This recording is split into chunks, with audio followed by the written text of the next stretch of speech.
बहुत सारे परिवार मिलकर एक समाज बनता है। जिस समाज के अंदर बहुत सारे परिवार रहते हैं, उसके अंदर हर एज के, सभी उम्र के लोग रहते हैं। बच्चे भी होते हैं, टीनेजर्स भी होते हैं, एडल्ट भी होते हैं, वृद्धजन भी होते हैं, सीनियर सिटीजन भी होते हैं, सभी होते हैं। सबकी अलग अलग मानसिकता होती है, सबकी अलग अलग मर्यादाएं होती हैं, और उन मर्यादाओं में रहना सभी के लिए कंपलसरी होता है। शायद उसी को एक अच्छा समाज कहा जाता है। क्षमा करें, मैं हूं शोभा भाटी।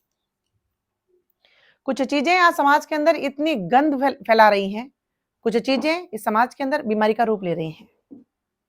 हम लोगों को एकजुट होकर इसके विरुद्ध में आवाज उठानी होगी, वरना इसका असर, इसका इफेक्ट हमारे पूरे परिवारों के ऊपर भी पड़ेगा।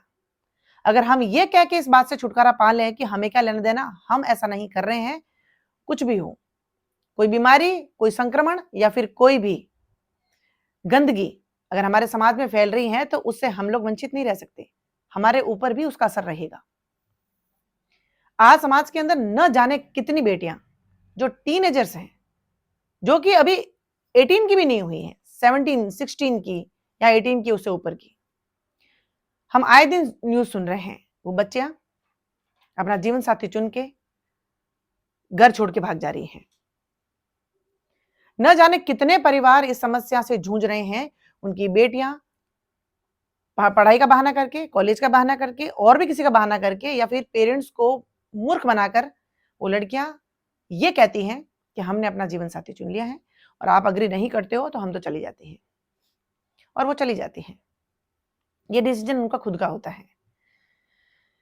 जो बेटियां ये कहती हैं कि हम पढ़ नहीं पाते हैं, हम कॉलेज कैसे जाएं, हमारे पास में तो स्कूटी नहीं है, जो हमारे पास साधन नहीं है, हम लोग रोज रोज रोज जो है हम लोग टेम्पो में कैसे जाएं, चल के कैसे जाएं, उनको बहुत कठिन लगता है। लेकिन इतने वर्षों का प्यार, इतने वर्षों की परवरिश, उनको छोड़ते हुए उनको कठिनाई नहीं होती। वो बेटियां बिना कुछ सोचे समझे घर छोड़ के अपना डिसीजन लेके वहां से फरार हो जाती हैं, चली जाती हैं। और उसके बाद में अगर जब वो पकड़ी भी जाती हैं, तो पुलिस स्टेशन के अंदर उनका रवैया अगर देखा जाए तो वो मामूली नहीं है, उसको अनदेखा नहीं कर सकते। बहुत सारी बेटियां पुलिस के सामने कहते हैं कि मुझे मेरे माँ बाप से खतरा है। खतरा 20 सालों का, 20 साल वो बेटी वहां बड़ी हुई, पढ़ाया लिखाया किया, सब कुछ किया, उससे माँ बाप, माता पिता से उसको खतरा है। वो सभी उसके लिए गैर हैं। 2 साल से, 1 साल से, 3 साल से मिला हुआ व्यक्ति उसका जीवन साथी है। वो इतना खास हो गया कि 20 सालों का रिश्ता उसके सामने फीका पड़ गया। देखिए, मैं इन चीजों के विरुद्ध नहीं हूं, मैं इंटरकास्ट के भी विरुद्ध नहीं हूं। मैं कभी नहीं कहती हूं कि बच्चियों की शादी जो है सिर्फ उसी में होनी चाहिए। ठीक है, अगर जीवन साथी अच्छा है, समझदार है, अंडरस्टैंडिंग है, और वो अपने पैरों पे खड़ा है, सबकी इज्जत करने वाला है, अच्छी सोच वाला है, तो ठीक है। पेरेंट्स को कहीं ना कहीं कोऑपरेट करने के लिए मैं भी इस चीज के लिए एग्री करती हूँ, और हमारा समाज भी कहीं ना कहीं एग्री करता है। आजकल इतना बाउंडेशन नहीं है। लेकिन अब आप सोचिए कि 16-17 साल की बच्ची जो अभी कॉलेज जाना जिसने स्टार्ट किया है, उसको ये नहीं पता है कि मेरा जीवन, मेरा फ्यूचर आगे कैसा होगा, वो डिसीजन ले रही है कि मेरा जीवन साथी ये होगा।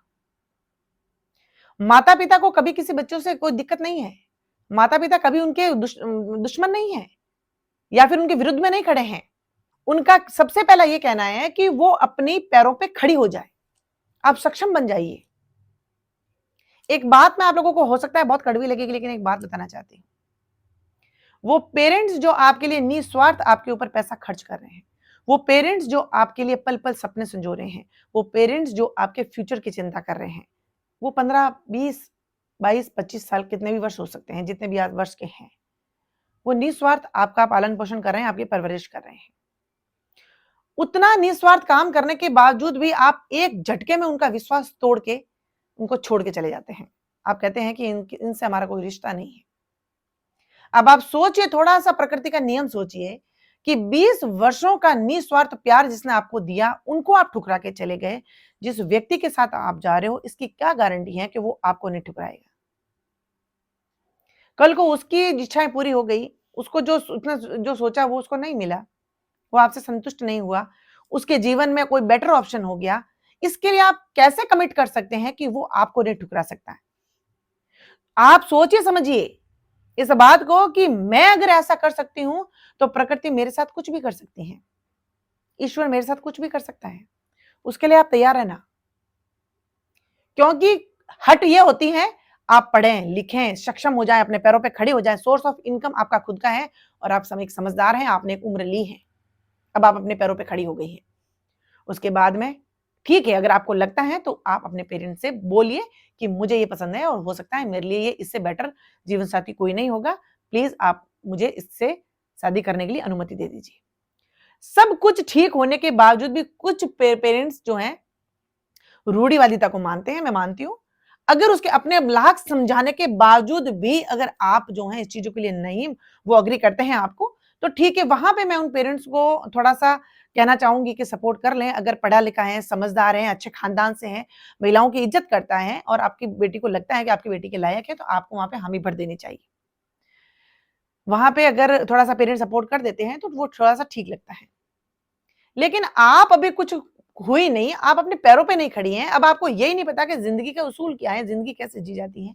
वो बच्चियां पेरेंट्स को ये सिखा रही हैं कि हमें तो है, हमारा जीवन साथी मिल गया है, अब हमें आपकी जरूरत नहीं है। माता पिता की पूर्ति उनसे हो जाती है, निस्वार्थ प्रेम की पूर्ति उससे हो जाती है। ये सिर्फ अट्रैक्शन है, जो ये भूत है जो 4 दिन के अंदर उतर जाता है।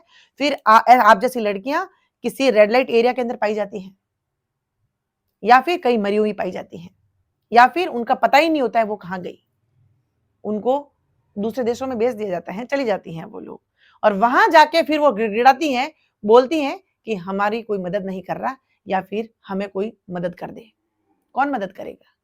ये प्रकृति है, मैं बार बार बोलती हूँ उन बच्चों को, ये प्रकृति है, इन चीजों के लिए कभी भी कॉम्प्रोमाइज नहीं करेगी इन चीजों से। जैसा आपने जिसके साथ किया है वैसा आपको भोगना पड़ेगा। आप 20 वर्षों का प्यार जो आपके लिए सब कुछ थे, एक व्यक्ति के आपके जीवन में आने से वो कुछ नहीं रहे आपके जीवन में। और इस तरीके से आप आई कांटेक्ट करके सब पुलिस स्टेशन में जाके ये बोलती है कि मुझे तो मेरे पेरेंट्स से खतरा है, मुझे मेरे पेरेंट्स के साथ में नहीं जाना है। ये इस तरीके से वाकई आजकल ऐसा जब ट्रेंडिंग हो गया, जैसे मानो फैशन सा हो गया है।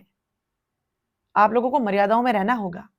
पहले हर पेरेंट की बस एक ही शर्त है आपसे कि आप पहले अपने पैरों पे खड़ी हो जाइए, आप सक्षम हो जाइए, आप कामयाब बन जाइए, आप एक सक्सेसफुल वुमन बन जाइए।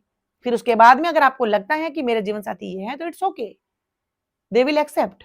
और फिर भी वो एक्सेप्ट नहीं करते तो फिर अगर आप डिसीजन लेती है तो समझ में आता है वहां पे आपकी स्कूल कंप्लीट नहीं हुई है, अभी आपको यही नहीं पता हुआ है कि अभी मैं 18 की भी नहीं हूं, मुझे कुछ समझ में नहीं आता, मुझे पता ही नहीं चलेगा मेरी जिंदगी किस तरीके से मैं जीऊंगी, और आप डिसीजन लेने लगे हो कि जिंदगी भर मैं अब इसके साथ में रहूंगी, मेरे पेरेंट्स मेरे लिए कुछ नहीं है।